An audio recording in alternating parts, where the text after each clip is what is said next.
এই বান্দা বিপদ আসলেই ভেঙে পড়া যাবে না, সবর করবেন এবং নামাজের মুসল্লায় দাঁড়ায় যাবেন। আল্লাহর সামনে একাগ্রতার সাথে দাঁড়াইয়া তিনটা জিনিস মাথায় রাখবেন। এক নাম্বার হলো আমি কাবা ঘরের দরওয়াজার সামনে দাঁড়ায় গেলাম। দুই নাম্বার হলো আমার রব আমারে দেখতেছেন। তিন নাম্বার হলো দুইজন ফেরেশতা আমার আমলনামাগুলি লিপিবদ্ধ করতেছেন। এই তিন জিনিস দিলের ভিতরে নিয়া রব্বে করিমকে রাজি করার জন্য রেজায়ে মাওলা উদ্দেশ্য নিয়া নামাজের মুসল্লায় সেজদায় যায় চোখের একটা ফোঁটা পানি ফেলাইবে। নামাজের পরে মুনাজাতটা ধইরা রব্বে করিমের কাছে বলবেন, আল্লাহ আমি গোলাম, আপনি মালিক, আয় আল্লাহ আমাকে দেওয়ার মতো আর কেউ নাই। রব্বে করিম আমি কারো কাছে যাইতেও চাই না, আয় আল্লাহ কাউকে চিনতেও চাই না, রব্বে করিম কাউকে বুঝতেও চাই না। রব আমি গোলাম, আপনি মালিক, সম্পর্ক আপনার সাথে, আপনি দিলেও আপনার সামনে আছি আল্লাহ, না দিলেও আপনার সামনে আছি। রব্বে করিম আপনি সারা দেনেওয়ালা কেউ নাই, আয় আল্লাহ আপনি আমার সব মুসিবত গুলি দূর করে দেন।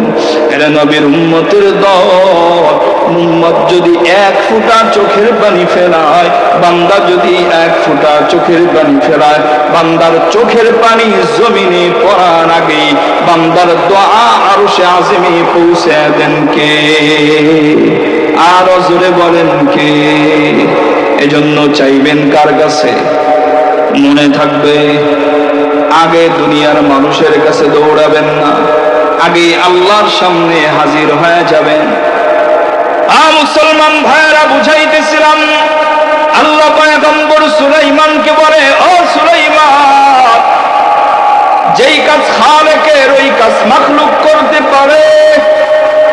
আর জোরে বলেন পারে? সন্দেহ আছে? যেই কাজ করবে খালেক ওই কাজ কখনোই মাখলুক করতে পারে না। সুলাইমান তুমি পারবা না? নাসরবান্দা বলে আল্লাহ পারবো। বলে ঠিক আছে করো। সংক্ষিপ্ত করে শুধুমাত্র মূল কথা বুঝাবার জন্য বলি।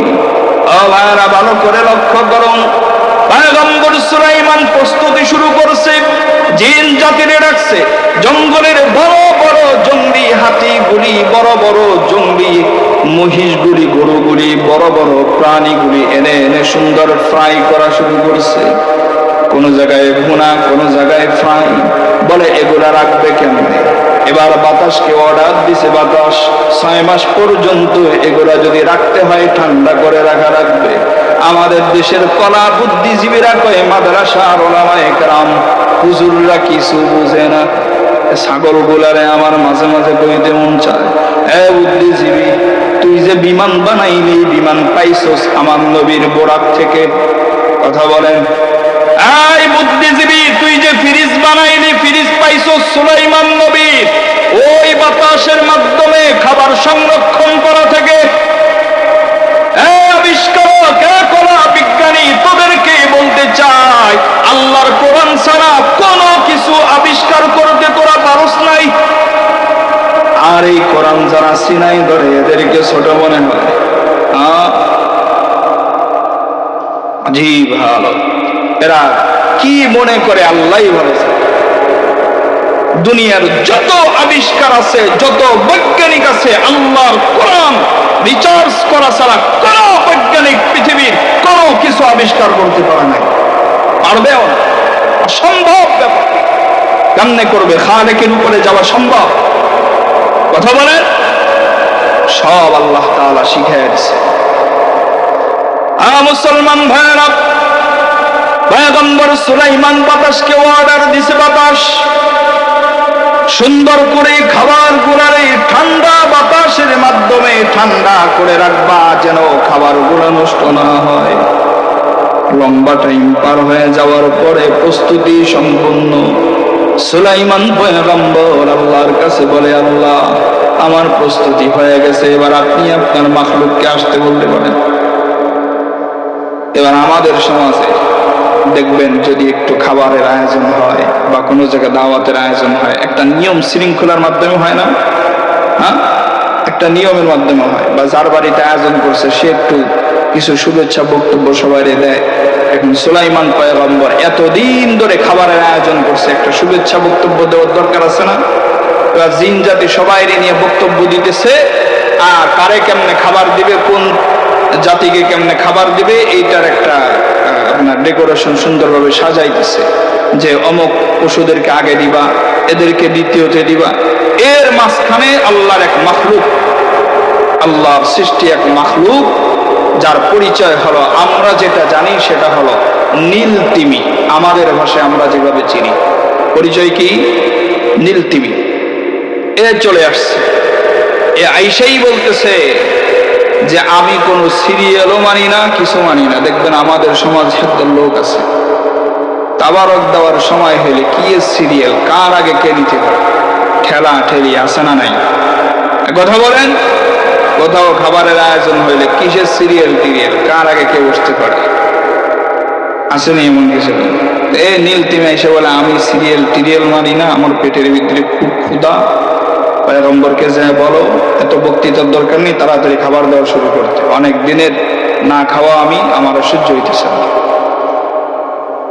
এবার পয়গম্বর বলছে আচ্ছা ঠিক আছে, ওর যেহেতু এত ক্ষুধা, এক কাজ করো, ওরে আগে একটু শান্ত করে গেল। আমরা বলি না আচ্ছা ঠিক আছে, এটা যেহেতু এত চিল্লাইতেছে একটা দিয়ে দে না ওরে, বলি না? বলি কিনা বলেন? আরে এটা যেহেতু এত চিল্লা একটা দিয়ে দে, ওই একটা কথা চলে যায়, এত তো ঝামেলা করার দরকার নেই। আল্লাহ পয়গম্বরের এই জিন জাতি এরা খাবার দিতেছে, একটু একটু করে যখন দেওয়া শুরু করছে, আল্লাহ তাআলা নীল তিমির জবান খুলে দিছে, বলতেছে এই আমার এই চামচ দিয়ে দিলে কাজ হবে না, এক কাজ করো, ড্যাক ধরে ধরে ঢেলে দাও। ড্যাক ধরে ধরে ঢালতেছে, তাও কাজ হয় না। এবার এক কাজ করো, তোমাদের ড্যাক খুদ্দা আমার ভিতরে দিয়ে দাও। মুসলমান ভাইরা এভাবে খাবারগুলি দেওয়া শুরু করলাম। খাবারগুলি দিতে দিতে কিতাবের ভিতরে পাওয়া যায় এক পর্যায়ে অবস্থা এমন হলো যে সম্পূর্ণ খাবারগুলি সব শেষ হয়ে গেছে। তাড়াতাড়ি ফেরেশতারা দৌড়ে আসে, পয়গম্বর আপনার বক্তৃতা রাখেন, 6 মাস পর্যন্ত যে খাবারগুলি আপনি রেডি করছেন এক মুহূর্তের ভিতরে এক নীল তিমি সব খায় শেষ করে ফেলছে। পয়গম্বর সুলাইমান সিজদায় পড়ে রব্বে কারীমকে বলতেছে আল্লাহ আপনি ঠিকই বলছেন, যেই কাজ মাখলুকে, যেই কাজ খালেকের, ওই কাজ মাখলুক কখনোই করতে পারে? আরো জোরে বলেন পারে? যেই কাজ করবে আল্লাহ, সেই কাজ কখনো আল্লাহর সৃষ্টি মাখলুক করতে পারে না। বলে আল্লাহ আমি বুঝতে পারি নাই, বড় ভুল হয়ে গেছে। রব্বে কারীম মাত্র সারা 6 মাসের খাবার গুলি নিতে মেনে দিলাম। এরপরেও কয় সুলাইমান আমার রব প্রতিদিন 3টা লোকমা খাবার যে আমারে দেয়, ওই 3 লোকমা খাবারে 1 লোকমা খাবারও এখনো পর্যন্ত হয় না।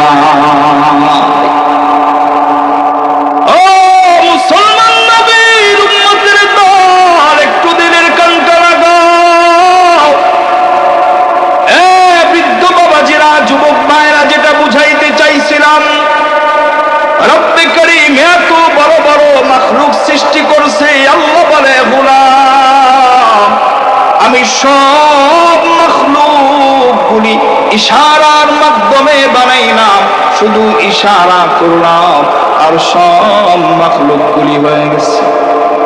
জঙ্গলের হাতি বানাইছি ইশারা দিয়া, বড় বড় প্রাণীগুলি বানাইলাম ইশারা দিয়া। আমি আল্লাহর সৃষ্টি যত কিছু আছে, কোনো কিছু বানানোর ক্ষেত্রে যদিও সময় নিয়েছি, কিন্তু কোনো কিছু বানানোর জন্য আমি আল্লাহ আমার কুদরতি হাত ব্যবহার করি নাই।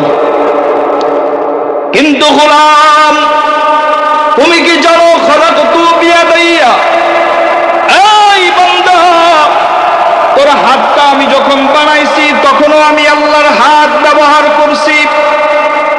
এই গোলাম তোর বাবরি যখন বানাইলাম আমি আল্লাহর কুদরতি হাত ব্যবহার করলাম। এ গোলাম তোর এই সুন্দর কপালটা যখন বানাইলাম আমি আল্লাহ নিজের হাত দিয়া কপালের নকশা তৈরি করলাম। গোলাম রে, চক্ষুগুলি যখন বানাইলাম আমি আল্লাহ নিজের হাত দিয়ে চক্ষুগুলি তৈরি করলাম। এ গোলাম, তোর শরীরের আকার আকৃতি যখন আমি আল্লাহ দিলাম আমি আল্লাহ নিজের হাত দ্বারা সব আকার আকৃতি দিয়েছি।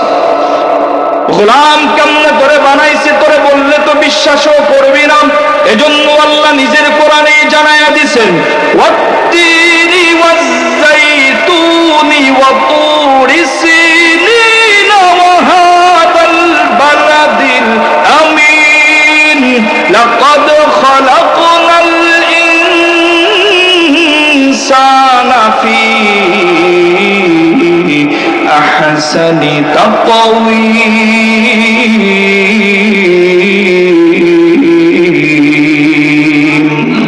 এ কালামে জিন্দে কুরআনে হাকিম তখাসালু আতাহু আফহামুর রিজালি বাখা কুরআন কালামুল্লাহ বাশুনু কদিমাস্তি নুঈনু। ও কাবাসিয়ার মুসলমান, দিলের কণ্ঠে একটু লাগাও। আল্লাহ পাক রব্বুল আলামিন বলেন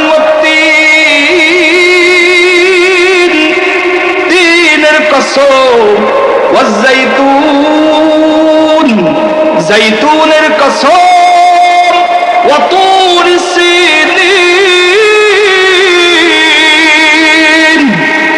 সিনায়ে তুরের কসম, ওই সিনায়ে পর্বত তুর পাহাড়ের কসম ওয়া হাদাল বালাদিল আমিন। আল্লাহ বলেন ওই পবিত্র জমিন মক্কা মদিনার কসম লাকাদ খালাকনাল ইনসানা ফি আহসানি তাকওয়ীম। হে গোলাম, চারবার কসম করার পরে আল্লাহ বলতেছে বান্দা বান্দির দল, আমি আল্লাহ সমস্ত মাখলুকাতের ভিতরে সবচাইতে সুন্দর করে সবচাইতে সুন্দর আকৃতি দিয়া তুই বান্দাকে সৃষ্টি করলাম। মুসলমান, আল্লাহ বলতেছে ওয়াত্তিন লাকাদ খালাকনাল ইনসানা ফি আহসানি তাকওয়ীম ওয়াজ্জাইতুন লাকাদ খালাকনাল ইনসানা ফি আহসানি ওয়া তুরি সিনিন লাকাদ খালাকনাল ইনসানা ফি আহসানি তাকওয়ীম ওয়া হাদাল বালাদিল আমিন লাকাদ খালাকনাল ইনসানা ফি আহসানি তাকওয়ীম। আল্লাহ বলে তিনের কসম গোলাম সবচাইতে সুন্দর করে তোরে বানাইলাম, জাইতুনের কসম সবচাইতে সুন্দর করে তোরে সৃষ্টি করলাম, সিনায় তুর পাহাড়ের কসম সবচাইতে সুন্দর করে তোরে আমি বানাইলাম, ওয়া হাদাল বালাদিল আমিন ওই পবিত্র জমিনের কসম সবচাইতে সুন্দর করে সুন্দর আকৃতি দিয়ে গোলাম তোরে আমি আল্লাহ সৃষ্টি করলাম। মুসলমান ইমানদার, আল্লাহ বলে নিজের কুদরতি হাত দিয়া সবচাইতে সুন্দর আকৃতি দিয়া সবচাইতে সুন্দর করে তোরে সৃষ্টি করলাম। এখন যত নিয়ামত আমি আল্লাহর কাছে চাইছো সেগুলোও দিলাম, যা চাও নাই তাও দিলাম। মায়ের গর্ভে থাকতে জিন্দেগিতে কোনোদিন বলি নাই যে আল্লাহ দুনিয়ার জমিনে মুসলমান বানায়া আমাদেরকে পাঠাও। কেউ বলছেননি, কোনদিন বলছেননি যে আল্লাহ দুনিয়ার জমিনে আখেরি জামানা পয়গম্বরের উম্মত বানায়া পাঠাও? বলছেননি কেউ? কেউ বলছেননি যে আল্লাহ দুনিয়ার জমিনে আশরাফুল মাখলুকাত ইনসান বানায়া পাঠাও, বলছেন নি কেউ? কিন্তু আল্লাহ পাক রব্বুল আলামিন আমাদেরকে আশরাফুল মাখলুকাত ইনসান বানাইলেন, আল্লাহ তাআলা মুমিন মুসলমান বানাইলেন, আল্লাহ তাআলা আখিরি জামানার পয়গম্বরের উম্মত বানাইলেন। এর নবীর উম্মতের দল আরো হাজারো নিয়ামত আছে আল্লাহর কাছে, কিন্তু বলি নাই রে আল্লাহ আমাদেরকে ভালো চক্ষু দিয়া দুনিয়ায় পাঠান, আর রব্বে করিম ভালো পা দিয়া দুনিয়ায় পাঠান। আল্লাহর কাছে বলি নাই আল্লাহ ভালো কান দিয়া দুনিয়ায় পাঠান, আল্লাহ আমাদেরকে ভালো জবান দিয়ে দুনিয়ায় পাঠান, বলছেন নি কেউ আল্লাহর কাছে? কথা বলেন, কেউ বলছেন? নবীর উম্মতের দল, কিন্তু আল্লাহ পাক রব্বুল আলামিন দিছে না দেয় নাই? কথা বলেন, দিছে না দেয় নাই? মুসলমান ভাইরা, রব্বে করিমের কাছে যা চাইলাম তাও আল্লাহ দিলেন, যা চাইছি তাও দিলেন। আল্লাহ বলে, গোলাম সব নিয়ামত গুলি আমি আল্লাহ দিয়া ভরপুর করলাম, এ বান্দা এরপরেও কি আমি আল্লাহর থেকে দূরে থাকবা? এরপরেও কি আমি আল্লাহর থেকে দূরে সরে যাইবা? এরপরেও কি আমি আল্লাহর সাথে সম্পর্ক ছিন্ন করবা? গোলাম, দুনিয়ায় যে জিন্দেগি আমি আল্লাহ তোমারে দিলাম, যে কোনো মুহূর্তে আমি আল্লাহ আবার জিন্দেগি শেষ করেও দিতে পারি, পারেন কিনা বলেন? মুসলমানের সন্তান, দুনিয়ার জমিনের গাড়ি দেখতেছি, বাড়ি দেখতেছি, আমি আপনাদের কাছে জানতে চাই এই জমিনের মালিক বর্তমান সময় যিনি আছে, ওনার আগে যিনি ছিল উনি কি এখন দুনিয়ায় বেঁচে আছে? অথবা আপনার বাড়ি যেখানে আছে ওই বাড়ির মালিক আপনার পূর্বে ছিল আপনার বাবা? কথা বলেন, ঠিক নেই?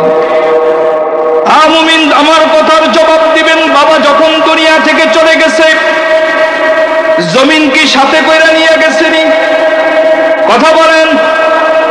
আপনি যেই বাড়ির ভিতরে আছেন ওই বাড়ির মালিক ছিল এক সময় আপনার বাবা, তার পূর্বে ছিল আপনার দাদা, দাদাও চলে গেছে, বাবাও চলে গেছে, কিছু নিয়ে গেছেনি? কথা বলেন। আমি আর আপনিও যখন চলে যাব দুনিয়ার জমিন থেকে কিছু নিয়ে যাইতে পারবো? এ বান্দা, এই মুহূর্তে যদি আমার মরণ হয়ে যায়, আমার লাশ যদি এই ফুলবাড়িয়া এলাকায় দাফন দেওয়া হয়, অথবা বেগুনহাটি আমার পরিচিত এলাকা, লম্বা টাইম পর্যন্ত আমি সেখানে তারাবি পড়াইছি, ওই এলাকার মানুষ যদি বলে আমাদের মসজিদের হাফেজ সাহেব আমাদের মহাব্বতে, আমরা এখানে আমাদের এলাকায় দাফনের ব্যবস্থা করব, আমি আপনাদের কাছে একটু জানতে চাই, আমাকে যদি দাফন করা হয় আমার শরীরের এই জামা কাপড় সহ দাফন করবেন? কথা বলেন। এই সব পূর্বে একটা জামা বানাইতে 3000 টাকা খরচ গেছে, একটা কোট কিনতে 2000 2500 টাকা চলে গেছে, গোটা শরীরের সব দামি পোশাকগুলি খুলে অল্প দামের সাদা কাফনের কাপড় পরাইয়া এরপরে আমাকে কবরের ভিতরে রাখা হবে। এজন্যই কবি বলেন, করলে ঈমান সে দিল কি সাফাই, छोड़ दे तू बुराई, ये जो मखमल का चोला है तेरा, ये जो मखमल का चोला है मेरा, ये कफन में बदलना पड़ेगा, जिंदगी एक किराए का घर है, एक ना एक दिन बदलना पड़ेगा, मौत जब तुझको आवाज देगी, घर से बाहर निकलना पड़ेगा। ओ मुसलमान नबीर उम्मतेर दल, ओ যুবক ভাই, ও পর্দার মা, পায়ে হাত দিয়ে বলতে চাই, আর দুনিয়ার দিকে মুখ লাগাইয়া কি লাভ?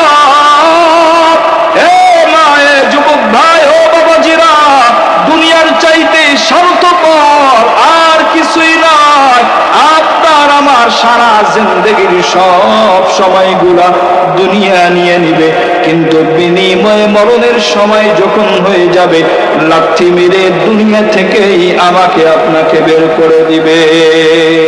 যেতে হবে খালি হাতে, যেতে হবে খালি হাতে, সঙ্গে কিছুই যাবে না। 3.5 হাত জায়গা পাবি, পাবি না রে বিছানা। 3.5 হাত জায়গা পাবি, পাবি না রে বিছানা। আজকে তুমি যাদের লাগি শুধুই পাগল পারা, যেতে হবে একা একা, কেউ যাবে না তারা। কেউ যাবেনি আমাদের সাথে, সন্তান যাবেনি, বিবি যাবে, মা বাবা, এত আদরের সন্তান বহুত হয়ে গেছে, কেমনে দুনিয়ায় থাকবো?